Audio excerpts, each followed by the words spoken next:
როდესაც შუა საუკუნეების ქართულ გამარჯვებებს წარმოვიდგენთ, თვალწინ მაშინვე ეპიკური სურათი იშლება.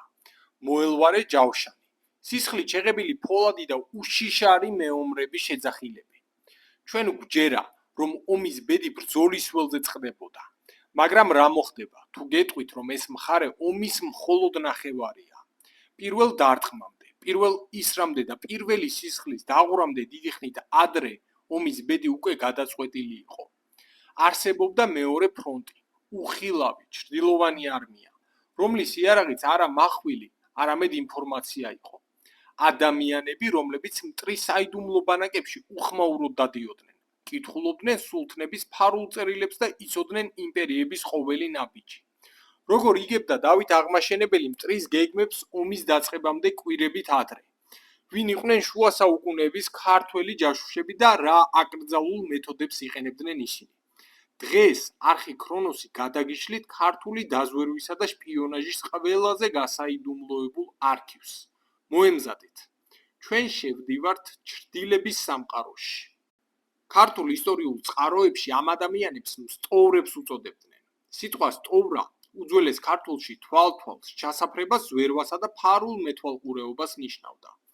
თუმცა, ნუ იფიქრებთ, რომ ესენი იყვნენ უბრალოდ შემთხვევითი მაცნეები, ცნობების მომტანი მეთვალყურეები ან რიგითი დამკვირვებლები. არა, ეს იყო მკაცრად იერარქიული სახელმწიფო დონეზე ორგანიზებული შუა საუკუნეების უძლიერესი სადაზვერვო ქსელი. სტოვრები მოქმედებდნენ ყველგან, სადაც კი საქართველოს ინტერესები იკვეთებოდა. სელჩუკთა უზარმაზარ სასულთნოებში, ბიზანტიის საიმპერატორო კარზე, ახლო აღმოსავლეთის სავაჭრო ცენტრებსა თუ კავკასიის გაუვალ მთებში. მათ ხელში მთავარი იარაღი არა ფოლადის მახვილი, არამედ უდიდესი რესურსი, ზუსტი და დროული ინფორმაცია გახლდათ. ამ ქსელის ეფექტურობის საიდუმლო ინკოგნიტოდ მოქმედების აბსოლუტურ ხელოვნებაში იმალებოდა. სტოვრები ოსტატურად ინიღბებოდნენ. ისინი ირგებდნენ გავლენიანი ვაჭრების, მოხეტიალე ელჩების, მკურნალების, სწავლულების თუ ბერების ამპულას.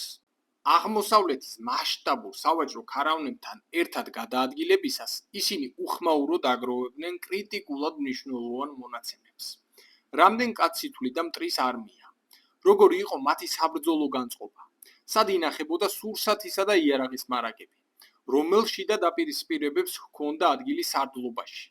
და როგორი ხასიათი თუ სუსტი წერტილები გააჩნდათ თავად მტრის მმართველებს?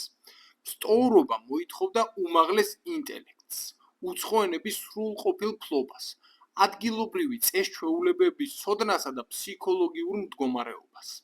ერთი შეცდომა, ერთი არასწორი სიტყვა ან უნიშნელო აქცენტიც კი მათთვის მომენტალურ, სასტიკ სიკვდილს ნიშნავდა. სტოვრები იყვნენ ჩრდილში მოქმედი პროფესიონალები, რომლებმაც შპიონაჟი ნამდვილ მეცნიერებად და სახელმწიფო უსაფრთხოების მთავარ ბურჯად აქციეს. ქართული სადაზვერვო ხელოვნების აბსოლუტური მწვერვალი და ოქროს ხანა დავით აღმაშენებლის სახელს უკავშირდება. მე-12 საუკუნის დიდი ისტორიკოსი იონე შავთელი თავის პოემაში გაოგნებული წერდა, რომ დავით მეფემ ისე ზუსტად იცოდა მტრის ყოველი ფარული ჩანაფიქრი, თითქოს მათ გვერდით ეძინა და მათ გულისცემასაც კი ისმენდა. ეს არ ყოფილა პოეტური გადაჭარბება. დავითმა შექმნა თავისი ეპოქისთვის სრულიად რევოლუციური ცენტრალიზებული სახელმწიფო უშიშროების სისტემა, რომელსაც სათავეში ედგა სამეფოს ერთ-ერთი ყველაზე გავლენიანი მოხელე, მანდატურთუხუცესი. ამ უწყებას ექვემდებარებოდა მწევართუხუცესიც, რომელიც უშუალოდ ოპერატიულ საძიებო და მეთვალყურეობის ფუნქციებს კოორდინირებდა. დავითის ჩრდილების არმია არ მოქმედებდა ქაოსურად. მეფემ შექმნა ფარული შეტყობინებების, შიფრაციისა და ელვისებური კავშირგაბმულობის სისტემა. გამოიყენებოდა შიფრირებული წერილები, ფარული ნიშნები და კავკასიის ქედებზე განლაგებული სიგნალის მიმცემი კოშკების ქსელი, საიდანაც ცეცხლისა და კვამლის საშუალებით ცნობები ასობით კილომეტრს რამდენიმე საათში გადიოდა. ამ გენიალური სადაზვერვო მანქანის ბრწყინვალე ტრიუმფი 1021 წლის აგვისტოში დიდგორის ისტორიულ ომში შედგა. სანამ ილღაზის მრავალათასიანი კოალიციური არმია საქართველოს საზღვრებს მიუახლოვდებოდა, დავითის მსტოვრებმა მეფის შტაბში უკვე შეიტანეს ამომწურავი ინფორმაცია. მტრის ზუსტი მარშრუტი, სელჩუკთა არმიის შიდა დაპირისპირებები, მეთაურებს შორის არსებული უნდობლობა და მათი სამოძრაო გრაფიკი. სწორედ ამ უტყუარ მონაცემებზე დაყრდნობით დავითმა მიიღო გენიალური ტაქტიკური გადაწყვეტილება. მან მტერს ბრძოლა გაუმართა არა გაშლილ ველზე, არამედ დიდგორის ვიწრობებში, სადაც რიცხობრივად უზარმაზარი არმია თავის უპირატესობას სრულად კარგავდა. უფრო მეტიც, დიდგორის ბრძოლის დასაწყისში ქართველი მსტოვრების მიერ მომზადებული ფარული ოპერაციით მტრის ბანაკში 200-მდე შეიარაღებული მებრძოლი შევიდა, რომლებმაც სელჩუკებს თავი ჩაბარებულად მიასალეს, ხოლო გადამწყვეტ მომენტში შიგნიდან დაარტყეს მტრის სარდლობას და სრული ქაოსი დათესეს. დიდგორის ძლევայի საკვირველი არ ყოფილა მხოლოდ ფოლადის დაჯახება. ეს იყო უბადლოდ დაგეგმილი, უნაკლო სადაზვერვო და სამხედრო საინჟინრო ოპერაციის ბრწყინვალე ფინალი. შუა საუკუნეების ქართული დაზვერვა მხოლოდ პასიური დაკვირვებითა და ცნობების შეგროვებით არ შემოიფარგლებოდა. მსტოვრები ფლობდნენ გაცილებით საშიშ, უხილავ იარაღს. ეს იყო დეზინფორმაცია, დივერსია და ფსიქოლოგიური ომი. მათ მშვენივრად იცოდნენ უმთავრესი ოქროს წესი. ომში ყველაზე იოლი დასამარცხებელი ის მტერია, რომელიც ბრძოლის დაწყებამდე უკვე გატეხილია მენტალურად, რომლის რიგებშიც ეჭვი, შიში და პანიკა მეფობს. ქართველი მსტოვრები ოსტატურად იყენებდნენ შავი პიარისა და ჰიბრიდული ომის ელემენტებს. ისინი მტრის ქალაქებსა და სამხედრო ბანაკებში ავრცელებდნენ დამახინჯებულ ხმებს. თითქოს ქართველი მეფე უზარმაზარი აპოკალიფსური არმიით უახლოვდებოდათ, რომელთა შეჩერებაც შეუძლებელი იყო. ეს სრულ ინფორმაცია მტრის ჯარისკაცებში შოქსა და დემორალიზაციას იწვევდა. გარდა ამისა, მსტოვრები იყვნენ ფარული დივერსიების ოსტატები. ომის კრიტიკულ ფაზაში ღამის საფარ ქვეშ ისინი აღწევდნენ მტრის ზურგში, წამლავდნენ წყლის სათავეებს, ცეცხლს უკიდებდნენ სურსათისა და თივის მარაგებს, ხოცავდნენ ან იტაცებდნენ საბრძოლო ცხენებს. მაგრამ მათი ყველაზე გენიალური სვლა მტრის სარდლობაში ეჭვის დათესვა გახლდათ. მსტოვრები მტრის ბანაკში აპარებდნენ ყალბწერილებსა და საიდუმლო დოკუმენტებს.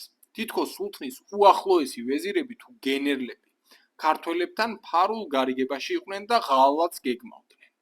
ამის შედეგად მტრის მმართველები ომზე კონცენტრირების სანაცვლოდ საკუთარი სარდლების დევნასა და სიკვდილით დასჯას იწყებდნენ. ეჭვებით შეპყრობილი სულთნები ვეღარ ენდობოდნენ საკუთარ ჯარს. როდესაც ქართული მძიმე კავალერია შეტევაზე გადადიოდა, მტრის არმია უკვე შიგნიდან იყო დაშლილი და მენტალურად განადგურებული. ქართველმა სტრატეგებმა საუკუნეებით ადრე დაამტკიცეს, რომ გონებით მოგებული ომი ბევრად უფრო დაუნდობელი და ეფექტურია, ვიდრე უბრალოდ ფოლადის შეჯახება. საბოლოო ჯამში, ისტორია არ არის მხოლოდ მშრალი თარიღების, გეოგრაფიული რუკებისა და ბრძოლის ველზე გაღებული მსხვერპლის ერთობლიობა.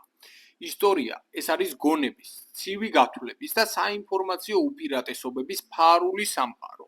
შუა საუკუნეების საქართველომ უზარმაზარი იმპერიების წნეხს გაუძლო არა მხოლოდ ფოლადის ჯავშნით, ციხეთა სიმაგრითა და პირადი გმირობით, არამედ უმაღლესი დონის ანალიტიკური აზროვნებითა და უბადლო სადაზვერვო ქსელით. ჩრდილში მოქმედი მსტოვრები იყვნენ ის უხილავი პიროვნებები, რომლებმაც ჩვენი ქვეყნის არსებობა და ბედისწერა საუკუნეების ქარტეხილებში დაიცვეს. ჩვენმა წინაპრებმა იცოდნენ მთავარი ჭეშმარიტება. როდესაც მტერი შენზე 10-ჯერ და 20-ჯერ მეტია, მხოლოდ ბრმა მამაცობით ომს ვერ მოიგებ. ომს იგებს ის, ვინც ფლობს ინფორმაციას, ვინც ხედავს მტრის ნაბიჯებს, მანამ, სანამ ის ამ ნაბიჯს გადადგამს. დაგვიტოვეთ კომენტარი, თქვენს მოსაზრებას სიამოვნებით წავიკითხავთ.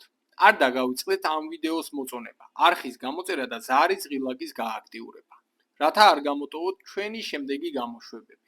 ჩვენ ძალიან მალე შევხვდებით ქრონოსის მომავალ ეპიზოდში.